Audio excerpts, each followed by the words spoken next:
Alors dans cette nouvelle vidéo, je réponds à Guillaume qui me demande ceci. Dans plusieurs de vos vidéos, vous évoquez les notions de spécification et d'exigence, seulement je n'arrive pas à comprendre la différence entre ces deux termes, leur relation et à quel moment on utilise l'un ou l'autre. Pouvez-vous m'aider? Oui, Guillaume, je peux t'aider et tu n'es pas le seul à te poser cette question. Tous ceux qui débutent ou qui n'ont pas encore débuté en business analyse se posent la même question et je vais y répondre de manière détaillée dans cette nouvelle vidéo. Si vous ne me connaissez pas encore, je m'appelle Alice Vacchi, je suis moi-même business analyst, formatrice, coach, conférencière en business analyse. Et d'ailleurs, si vous voulez vous informer et vous former à la business analyse, ne restez pas que sur cette chaîne.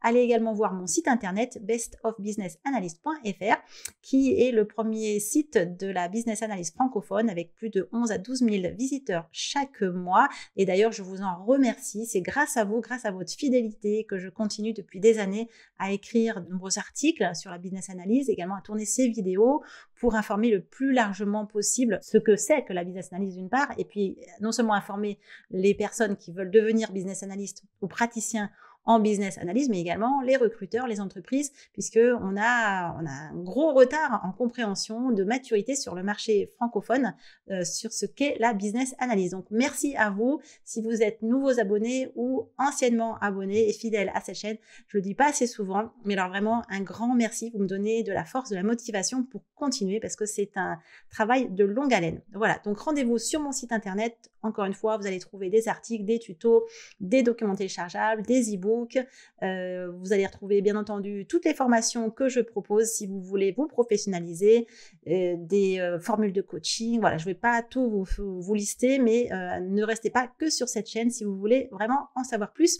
Sachez également que Best of Business Analyst est un organisme de formation certifié Calliope et on est également éligible au financement CPF. Donc ça, c'est pour les Français. Et quoi qu'il en soit, pour tous les francophones, encore une fois, bienvenue et merci. Donc, je reviens à présent sur la question de Guillaume.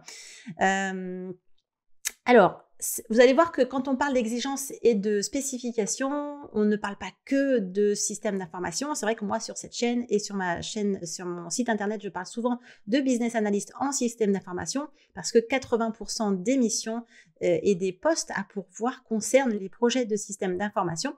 Mais on a également 20% des postes qui sont des postes purement métiers ou de gouvernance sur lesquels on trouve également des praticiens en business analyse. Alors, si vous êtes habitué à mes contenus, vous savez très bien que quand je parle de business analyst, c'est un raccourci de langage. La business analyse, c'est à la fois une discipline et à la fois un poste, avec une fiche de poste. Donc, vous allez trouver des offres d'emploi marquées business analyst, mais vous allez trouver aussi des offres d'emploi qui ne le mentionnent pas, qui vont parler de consultant, d'AMOA, donc assistant à la maîtrise d'ouvrage, de product owner, de chef de projet MOA, de responsable recettes et procédures, etc. Et tout consultant, dans la mesure où on parle à un moment donné et on essaie d'identifier un besoin métier, fait appel à la business analyse. Également, vous êtes nombreux à être manager, voire chef de petites entreprises qui avaient recours à la business analyse au quotidien. Voilà, donc aller plus loin que juste l'intitulé de business analyst. Moi, j'utilise ce terme tout simplement parce que c'est le plus connu et que ça permet aux gens, lorsqu'ils tapent dans les moteurs de recherche, de trouver les articles et les vidéos que je fais, mais encore une fois, aller au-delà. Voilà, alors déjà, je vais faire comme d'habitude un plan qui va détailler progressivement ce que sont les exigences et les spécifications. Je vais vous donner quelques exemples également. Je vais vous parler de différentes choses. Mais tout d'abord, qu'est-ce que c'est qu'une exigence et qu'est-ce que c'est qu'une spécification? Donc c'est vrai que ce sont des termes qu'on emploie fréquemment dans le développement de logiciels, mais en fait, ils se réfèrent, ces deux termes, à des aspects différents du processus de création et de mise en œuvre d'un produit ou d'un système. Alors, quand on parle d'exigence, le terme anglais, anglo-saxon, c'est requirements. C'est souvent ça que vous allez rencontrer sur les projets, puisqu'on parle quand même très fréquemment en anglais lorsqu'on est praticien en business analyse. Alors, ces exigences, elles définissent ce que le système ou le produit doit accomplir et de quelle manière il doit le faire pour garder le niveau de qualité attendu. Quand on parle d'exigence, on va parler souvent par abus de langage de fonctionnalité. Il n'y a pas que ça. Il y a aussi toute la notion d'exigence non fonctionnelle. D'ailleurs, allez voir sur ma chaîne YouTube et également sur mon site internet. Je parle de ces exigences non fonctionnelles. Vous pouvez d'ailleurs télécharger le guide des exigences non fonctionnelles pour connaître les différentes catégories d'ENF, entre autres performance, maintenabilité, interopérabilité, portabilité, etc. Et donc, quand on parle d'exigence, c'est vraiment de ça, en général, dont on parle. En gros, on parle des attributs que le produit doit posséder pour satisfaire les besoins des utilisateurs et des parties prenantes. En gros, quand on parle d'exigence, c'est ce dont le client et l'utilisateur final a besoin pour la finalité de son produit. Alors, je différencie toujours le client et les utilisateurs finaux. Le client, c'est celui qui paye, qui est le porteur du besoin. L'utilisateur final, c'est celui qui utilise le produit et c'est pas forcément les mêmes. Parfois même, ils ont des exigences totalement différentes et c'est à nous, business analysts, de les faire se rassembler au sein d'une proposition de solution optimale. Voilà, donc les exigences, elles vont être collectées au travers d'un processus d'élicitation. Si vous ne connaissez pas ce terme, c'est normal, ce n'est pas un terme qu'on emploie fréquemment, il est bien dans le dictionnaire. Par contre, c'est vrai qu'on l'utilise de plus en plus dans la business analyse à la place du simple recueil des besoins. Quand on parle de recueil des besoins, c'est quelque chose de très restrictif. L'élicitation, c'est un processus et on ne recueille pas que des besoins. Quand on est business analyst, on recueille des informations de toutes sortes. Et bien donc ces exigences, on va les recueillir aussi au travers d'un processus d'élicitation, puis après on va les retraiter au travers d'un autre processus qui est celui de la gestion des exigences, lesquelles incluent la planification, la définition, la vérification et la gestion des changements d'exigence. Alors si tout ça ne vous est pas du tout familier, sachez que j'aborde ces thématiques, par exemple l'ingénierie des exigences, j'en ai parlé dans d'autres vidéos, allez faire un tour sur ma chaîne pour en savoir plus. Mais voilà, comprenez bien que quand on parle d'exigence, c'est vraiment ce que le système cible, que ce soit un produit ou un système d'information, doit accomplir et de quelle manière il devra le faire. Ensuite, quand on parle de spécification, donc en anglais, pour rester un petit peu dans la traduction français-anglais, c'est tout simple, c'est specifications. Eh bien, quant à elle décrivent comment les exigences seront réalisées. Et donc là, on va le faire quand on est business analyst en 2 étapes, même pas business analyst, quand on est dans le cadre de cette création de mise en œuvre d'un produit. On va le faire en 2 étapes. D'abord, la conception fonctionnelle. Donc ça, c'est notre job à nous, business analyst. Et puis après, on va parler de conception technique. Et on peut après, évidemment, encore plus rentrer dans le détail. Quand on parle de conception fonctionnelle, on a une approche en entonnoir. D'ailleurs, d'abord la conception fonctionnelle générale, puis la conception fonctionnelle détaillée. Et quand on parle de conception technique, on va parler d'architecture fonctionnelle et technique, et puis après de spécification technique détaillée. Donc, je ne vais pas rentrer dans le détail. Là aussi, je vous invite à aller regarder sur mon site internet pour en savoir plus. Les spécifications, donc, elles vont servir de guide. C'est une documentation qui va servir de guide aux équipes de développement et de conception technique pour réaliser le produit conformément aux attentes qui ont été, elles, définies par les exigences. Alors, ne vous inquiétez pas, je vais vous donner des exemples ultérieurement, mais là, c'est déjà pour poser un petit peu la définition. Alors, il y a évidemment des relations entre les deux, vous l'avez compris. Les exigences et les spécifications sont interdépendantes. Les exigences, elles vont capturer ce que les utilisateurs et les parties prenantes veulent, tandis que les spécifications, elles vont traduire ces besoins, dans le sens large du terme, en instructions. C'est vraiment des instructions, en instructions fonctionnelles, puis techniques, précises, qui vont être, elles, rédigées par les équipes de développement. Donc nous, en tant que business analyst, quand on va écrire des spécifications, que ce soit dans une approche de gestion de projet traditionnelle, cycle en V en cascade ou approche de gestion agile, eh bien en fait, on va les documenter, ces exigences, et on va documenter les instructions qui vont permettre d'aboutir à la satisfaction de ces exigences. Là encore, je vais vous donner quelques exemples juste après. Donc, les interactions entre exigences et spécifications sont fortes évidemment, et il est crucial que les exigences soient bien définies et comprises avant qu'on se mette à rédiger les spécifications, parce que sinon évidemment, si on ne comprend pas ou s'il y a des mauvaises interprétations, eh bien, plus le projet avance, plus c'est évidemment coûteux, voire cela après peut faire que le projet n'aboutit pas, puisque je vous rappelle, il y a un taux d'échec des projets de système d'information qui a été relevé par le Standish Group et qui est à peu près de 70-71%, ce qui est énorme. Ça veut dire que peu de projets aboutissent avec succès, c'est-à-dire en respectant réellement l'enveloppe budgétaire, les délais et les objectifs de qualité qui ont été estimés initialement. Et puis une partie de ces projets sont abandonnés, et notamment parce qu'on n'aura pas identifié les bonnes exigences et on n'aura pas documenté les spécifications de la bonne manière. Et du coup, de fil en aiguille, forcément, les spécifications techniques vont être mal rédigées et le code du logiciel ou la conception et la production du produit fini va être évidemment totalement faussée. Donc, vous voyez à quel point c'est important. Donc, si je peux résumer, mais alors de manière extrêmement simpliste, on va dire que les exigences, c'est entre guillemets une obligation contractuelle, c'est un peu une photo finish de ce qu'on veut avoir au niveau du produit fini ou du logiciel. Et quand on parle de spécification, on va être plutôt dans le mode d'emploi, dans les instructions qui vont détailler comment on va réaliser ces exigences. Et c'est plutôt quelque chose de dynamique, hein, contrairement à la photo finish que représentent les exigences. Les spécifications, c'est vraiment le mode d'emploi de manière dynamique, comment le logiciel, comment le produit, comment les processus vont arriver à produire ces exigences. Alors, les exigences, elles sont généralement définies en premier lors des premières phases d'un projet. Alors, quand je parle d'exigences, il faut savoir qu'avant de parler d'exigences, on va essayer de comprendre ce que sont les besoins. Un besoin utilisateur, un besoin économique, ça n'est pas la même chose qu'une exigence logicielle ou que l'exigence d'un produit. Et donc, on va commencer en réalité à bien comprendre le besoin final pour pouvoir après réfléchir à ce que va faire le logiciel ou le produit pour y répondre. Donc, vous comprenez bien qu'avant d'écrire des spécifications fonctionnelles, eh bien, on va d'abord identifier correctement les exigences. Mais c'est vrai que malgré tout, malgré qu'il y ait vraiment une différence entre les deux, parfois, les lignes entre les deux, ces deux notions, c'est même plus que des notions, hein, c'est vraiment une manipulation de livrables qu'on a là, eh bien, ces lignes-là, elles peuvent être assez floues, surtout dans les projets où les exigences, elles évoluent rapidement et où les spécifications, du coup, doivent être ajustées en conséquence pour rester alignées avec déjà les besoins qui changent et donc les exigences qui vont changer au niveau des parties prenantes. Et donc, il est vraiment essentiel, mais je vous donnerai des conseils à la fin de cette vidéo, il est essentiel de maintenir une communication claire et continue entre toutes les équipes impliquées pour assurer tout simplement que les exigences et les spécifications restent alignées tout au long du projet. Alors, je vous ai dit que je vous donnerais quelques exemples. J'ai décidé de ne pas vous donner que des exemples liés au système d'information parce que certains d'entre vous qui me suivez ne sont pas forcément dans les systèmes d'information.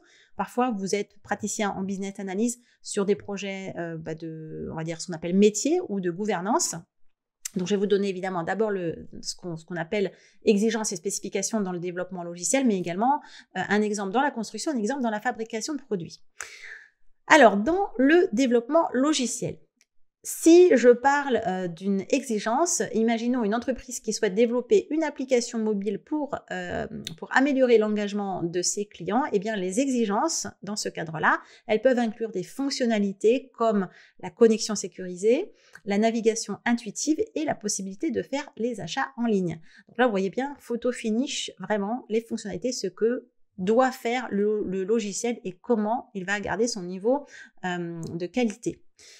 Si maintenant on parle de spécifications, eh bien sur la base de ces exigences, le business analyst va réfléchir aux instructions qui vont permettre de réaliser ces fonctionnalités. Donc fonctionnalités de connexion sécurisée, de navigation intuitive et de faire des achats en ligne. Donc là, vous voyez, on est vraiment dans la notion d'instruction. Également, on va réfléchir aux conditions de bon fonctionnement et aux règles métiers. Donc là, en fait, moi, c'est vrai que souvent, je conseille d'utiliser les algorithmes quand on rédige les spécifications.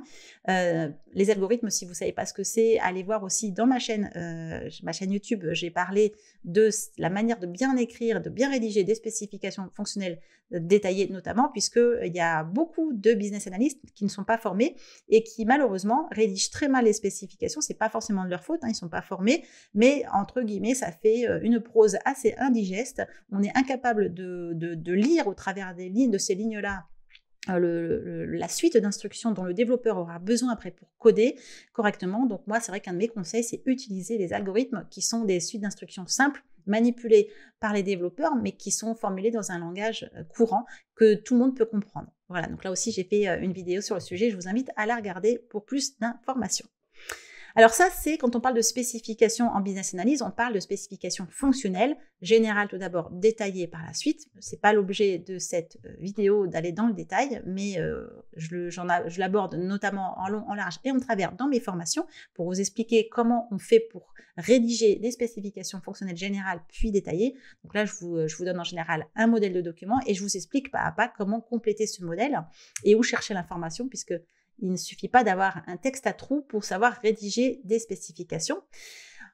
Ça, c'est la business analyse. Ensuite, dans le projet, après que nous, on a donc rédigé les spécifications, eh bien, on va transmettre ça à l'équipe technique et eux, de leur côté, eh bien, ils vont détailler de manière technique ce que va faire le futur logiciel. Alors, ça passe toujours par une phase d'architecture fonctionnelle et détaillée qui est définie par les architectes. Et là, si vous ne savez pas ce que c'est qu'un architecte en système d'information, allez voir également une de mes autres vidéos dans lesquelles j'explique bien la différence entre un architecte fonctionnel, ses missions, et un business analyst, puisque il y a quand même des points on va dire, de convergence entre ces deux rôles.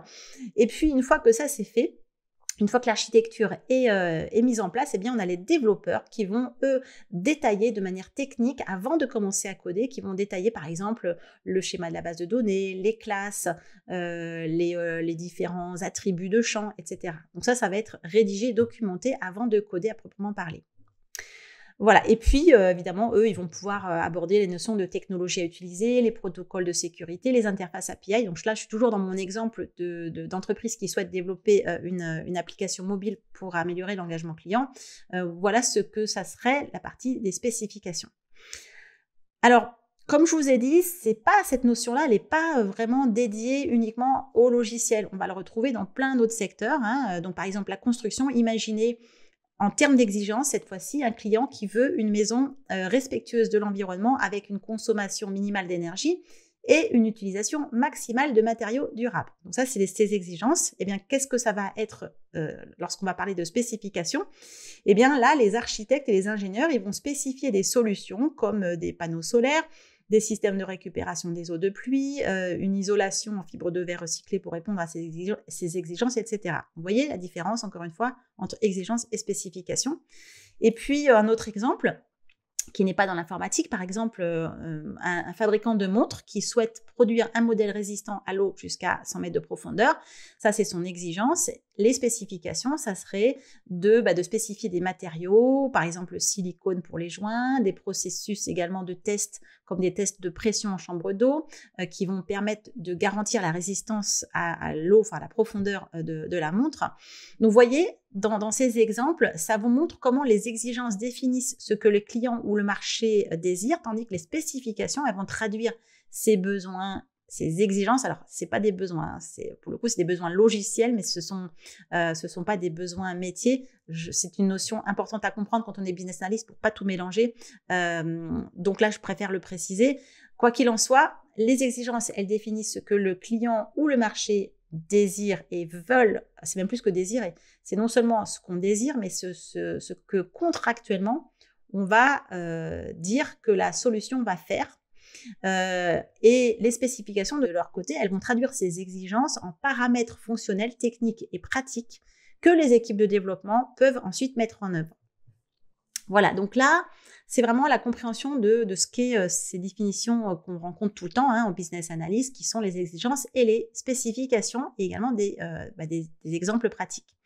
Alors, à propos de gestion des exigences, je vous en ai parlé tout à l'heure, je vous ai dit que pour recueillir les exigences, on mettait en place un processus d'élicitation, l'élicitation étant le recueil d'une information exhaustive, fiable, vérifiée et consensuelle. Je le répète à chaque fois, quand on parle de recueil des besoins, c'est un abus de langage parce qu'en réalité, on ne fait pas que recueillir des besoins, on recueille des informations dans le sens large du terme, mais il y a un certain nombre de typologies d'informations à recueillir qu'il faut avoir en tête de manière très précise pour pas s'éparpiller et se retrouver submergé par une quantité d'informations hétérogènes qu'on n'arrive pas à recouper. Donc ça, c'est un premier processus pour recueillir les exigences. Mais après, évidemment, comme vous avez compris que exigences et spécifications étaient interreliées, eh bien, il y a aussi des bonnes pratiques pour s'assurer que cette cohésion et cette cohérence soient conservées tout au long du cycle de vie du projet et du cycle de vie de la solution. Donc là, c'est encore une autre partie de cette vidéo qui est de comprendre les meilleures pratiques et les conseils. On va dire, qui sont des conseils rapides, hein, mais au moins que vous aurez en tête, je l'espère, si vous êtes amené à réaliser du recueil d'exigences et donc leur gestion et la gestion des spécifications. Alors déjà, premièrement, en termes de bonnes pratiques, donc j'en ai listé 5. La première bonne pratique, c'est d'établir une clarté en fait de ce qu'on veut dès le départ. C'est vraiment de définir clairement les exigences avec toutes les parties prenantes pour s'assurer que chacun comprend les besoins du projet, l'objectif. Donc, je vous l'ai dit, on utilise les pratiques de l'élicitation. Donc, l'élicitation, qui est plus un processus qu'autre chose. Donc, c'est pas juste aller faire des ateliers de recueil des besoins, du brainstorming, du design thinking, etc. C'est tout un processus qui permet de s'assurer que ce qu'on va recueillir comme exigence, ça va être clair, non ambigu, exhaustif et que ça va aboutir à un consensus puisque vous verrez, et vous le voyez sans doute déjà, si vous êtes praticien déjà en business analysis, que vos parties prenantes n'ont pas forcément les mêmes demandes. Et donc, comme le logiciel, il doit répondre à un besoin collectif, il y a des exigences collectives, et bien, il va falloir obtenir des consensus. Donc déjà, première chose, premier point, vraiment établir un maximum de clarté dès le départ. Un deuxième point au niveau des bonnes pratiques, c'est de faire une documentation rigoureuse. Alors, c'est vrai que c'est pas évident, notamment dans les approches agiles, où la documentation n'est pas quelque chose qui fait partie des priorités. Donc là, si vous ne connaissez pas ce que c'est que l'agilité, si vous ne connaissez pas la gestion de projet, ça fait aussi partie des choses que moi j'enseigne dans la masterclass devenir business analyst en système d'information, les fondamentaux de A à Z et dans mes formations. Si vous ne connaissez pas la gestion de projet en tant que business analyst, vous aurez vraiment du mal à vous organiser et bien à retrouver une trame commune entre toutes vos missions, tous vos projets. Et dans les approches agiles, ça fait partie des méthodes de gestion de projet, Scrum et consorts, eh bien, on documente peu. Mais ça ne veut pas dire qu'on ne documente pas. Et là, vraiment, les bonnes pratiques, c'est de documenter de manière rigoureuse. Ça ne veut pas dire qu'on va passer des heures et des heures dessus, mais en tout cas, il faut documenter les exigences et les spécifications de manière, en tout cas, si ce n'est détaillée, en tout cas rigoureuse encore une fois. On peut utiliser des diagrammes, des modèles, des prototypes pour visualiser les exigences et les spécifications. Si vous êtes dans une approche traditionnelle de gestion de projet, ça sera vraiment des documents très complets. Et si vous êtes plutôt dans une approche agile, ça sera beaucoup plus léger. Ça peut être des fichiers Excel, par exemple, ou des diagrammes qui ne seront pas, on va dire, officiellement avec une forme aussi complète que dans les approches de gestion de projet traditionnelles, mais néanmoins, il faut les documenter. Ça sert vraiment de documentation tout au long du cycle de vie du projet d'une part, de la solution de l'autre, et puis ça aide vraiment à prévenir des malentendus. Ensuite, une autre bonne pratique, c'est d'effectuer des révisions régulières. Alors, quand on est dans les approches agiles, ça fait partie des choses qu'on fait tout le temps par le biais des user stories, des sprints, etc. C'est pas forcément le cas lorsqu'on est sur des approches de gestion de projet traditionnelles ou quand on se prétend en gestion de projet agile et qu'en fait, on n'est pas agile si ce n'est qu'on emploie le jargon agile et qu'on entend parler de product owner, de sprint, etc. Mais combien de fois on a en réalité des projets hybrides où on parle de spec et on parle d'autre chose que d'agilité, mais parce que ça fait moderne, entre guillemets, ou que le client final veut de l'agilité, alors on lui donne quelques petits jargons agiles avec un product owner qui ne fait en réalité pas de l'agilité telles que les bonnes pratiques du Scrum Guide. Quand on parle de Scrum, notamment les affiches. Voilà. Donc, en tout cas, si notre bonne pratique, c'est vraiment de réviser régulièrement les exigences et les spécifications pour s'adapter aux changements pendant le cycle de vie du projet. Donc, en fait, on va réviser les exigences, changer et mettre à jour les spécifications en conséquence. Alors, évidemment, selon la gestion de projet, ça ne se fait pas forcément de manière aisée. Par exemple, quand on est en cycle en V ou en cascade, la révision de ce qui a déjà été écrit, c'est pratiquement impossible. Ça fait l'objet de change request. Donc, les change requests est un autre processus justement pour ces révisions. Là aussi, j'ai fait plusieurs vidéos, je crois, sur les change requests. Allez les voir si vous ne savez pas ce que c'est. Autre bonne pratique, c'est la validation des exigences. C'est-à-dire que le but, c'est de s'assurer que toutes les exigences sont réalisables et testables. La validation, elle implique des revues croisées avec les parties prenantes de différentes disciplines pour confirmer que les exigences sont correctes et complètes. Quand on est en approche agile, c'est ce qu'on appelle notamment les critères d'acceptance. Et puis, 5e bonne pratique, c'est la notion de gestion des changements. Donc, j'ai déjà évoqué la notion de change request, mais en réalité, voilà, c'est la mise en place d'un processus formel de gestion des changements pour gérer les modifications des exigences et des spécifications pour maintenir un alignement entre les équipes et s'assurer que toutes les modifications, elles sont bien documentées et approuvées. Voilà les bonnes pratiques. Alors bien entendu, en fonction de la gestion de projet sur lesquels qui est appliquée à votre produit ou votre projet, eh bien ça se fait pas forcément de la même manière, mais essayez d'avoir ça en tête si vous voulez sécuriser cette gestion des exigences et des spécifications. Après, on va finir par là, par quelques conseils pour une meilleure gestion des exigences et des specs. Déjà, la base de la base, c'est une communication, mais une communication proactive. Ça veut dire quoi? Ça veut dire que vous allez maintenir une communication constante entre les développeurs, les concepteurs, les project managers, donc les chefs de projet, les clients, pour garantir que tout le monde reste sur la même page. Alors là encore, je vais faire un distinguo entre approche de gestion de projet agile et non agile, puisque quand on est sur des approches agiles, c'est quelque chose qui est totalement culturel et inclus dans la gestion de projet agile, cette communication proactive. Mais ça n'est pas le cas de la gestion de projet traditionnel. Donc, si c'est le cas, que vous êtes dans une gestion de projet traditionnelle, essayez de rajouter cette dimension de communication proactive.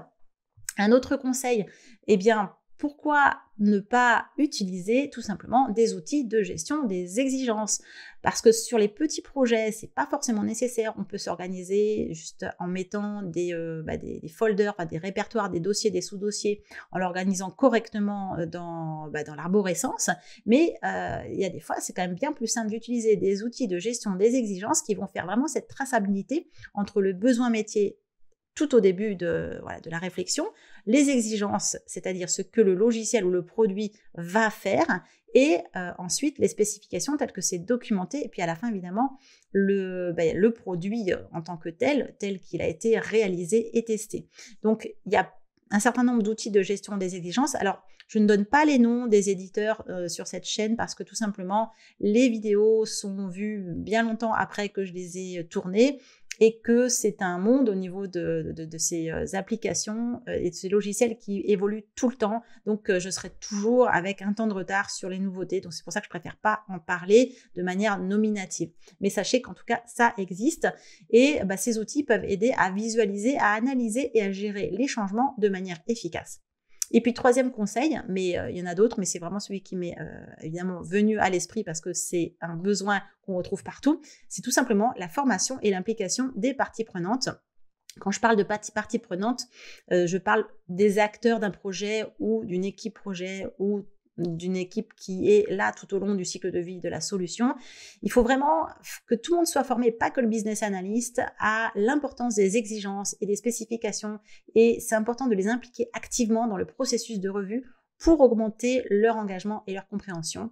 Voilà, donc ça, c'est effectivement pas quelque chose qui est systématique. Si vous êtes en charge d'un projet, si vous êtes product owner, business owner ou chef de projet MOA, etc., et que vous avez cette capacité d'organisation et de formation et d'implication des parties prenantes, pensez-y, ça peut énormément vous aider. Voilà, donc on arrive au bout de cette vidéo. J'espère que ça a été clair, que vous comprenez et que Guillaume, si tu regardes cette vidéo, tu comprends maintenant la différence entre exigence et spécification. Si vous-même vous avez des retours, n'hésitez pas à les laisser en commentaire, ça va enrichir cette vidéo et ça va permettre à plus de gens de comprendre ce qu'est la business analyst et ce que sont ces thématiques et ces notions qu'on emploie tout le temps en business analyse. Et puis enfin, si vous voulez vous professionnaliser, n'hésitez pas à aller regarder les formations que je propose et notamment pour vous permettre de faire les licitations.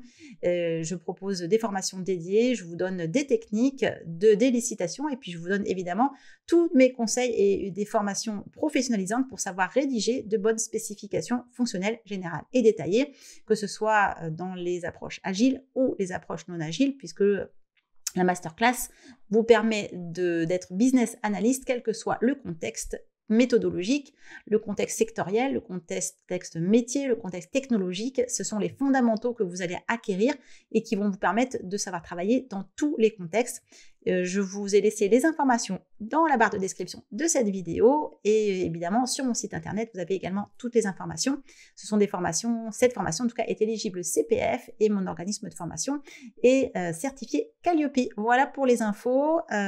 Si cette vidéo vous a plu, si vous voulez soutenir mon travail, n'hésitez pas à la liker, à me laisser aussi un petit commentaire. Si vous avez des questions et vous voulez que j'y réponde comme je l'ai fait pour Guillaume dans cette vidéo, n'hésitez pas à m'envoyer votre question par mail alice@bestofbusinessanalyst.fr, business analyst sans E, comme le nom de cette chaîne, et j'y répondrai en vidéo également.